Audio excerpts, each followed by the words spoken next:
నమస్తే సార్. నా పేరు ప్రశాంతి. మేము సుజాత నగరు. నేను యోగాను, మెడిటేషన్ చేస్తా ఉంటా సార్.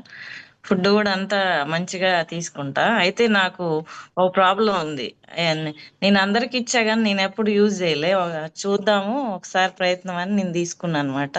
నాకు ఫుడ్‌లో పులుపు గాని, సిట్రిక్ యాసిడ్ ఉండే ఫ్రూట్స్ గాని పడవనమాట.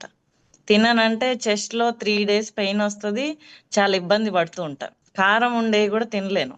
అటువంటి సిట్యుయేషను. ఎక్కడికి పోయినా బయటికెళ్ళినప్పుడు కొంచెం ఇబ్బంది పడుతూ ఉంటా. వాటిని తినకుండా అవాయిడ్ చేసుకుంటూ మనకి ఏవి అయితే పడతాయో అవి తినుకుంటూ వెళ్ళిపోయేదాన్ని. అయితే నేను ఒక 1 వీక్ వాడిన తర్వాతకి నేను బయటికెళ్ళాల్సొచ్చింది టెంపుల్‌కి. అక్కడ చింతపండు పులిహోర పెడతారు గదా! ప్రసాదం గదా! తీసుకున్నా.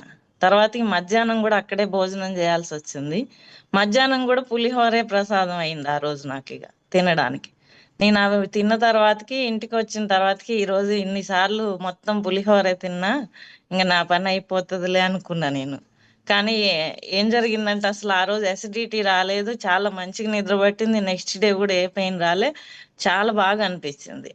అంటే అందరూ వాడుతుంటే బావుంది, బావుందని అంటుంటే నాకే డిసీజ్ లేదు గదా! అవసరం లేదన్నట్టుగా నేననుకున్నా గానీ, ఏ ఇది గూడా ఇబ్బందికరమైన సిట్యుయేషనే గదా!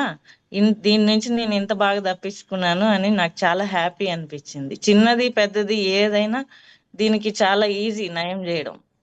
నాకు చాలా హ్యాపీ అనిపిచ్చింది సార్. ఈ చిన్న ప్రాబ్లమే గానీ ఎక్కువ ఇబ్బంది గదా! బయటికెళ్ళలేను. ఎక్కడ ఏం తినలేను. చాలా ఎక్సలెంట్ మేడం. ఎందుకంటే ఫుడ్ విషయంలో మనం ఏమి చేయలేము. ఎందుకంటే మన ప్రమేయం లేకుండా ఒక్కొక్కసారి డిఫరెంట్ హ్మ్. మనకిష్టం లేకున్నా మనం తినాల్సొస్తుంది. బంధువుల ఇళ్ళలో, గుళ్ళకి అలా వెళ్ళినప్పుడు. యెస్. యెస్. అవును మంచి సార్. రిజల్ట్ చెప్పారు. Thank you. థాంక్ యూ అండి ప్రశాంత్ గారు.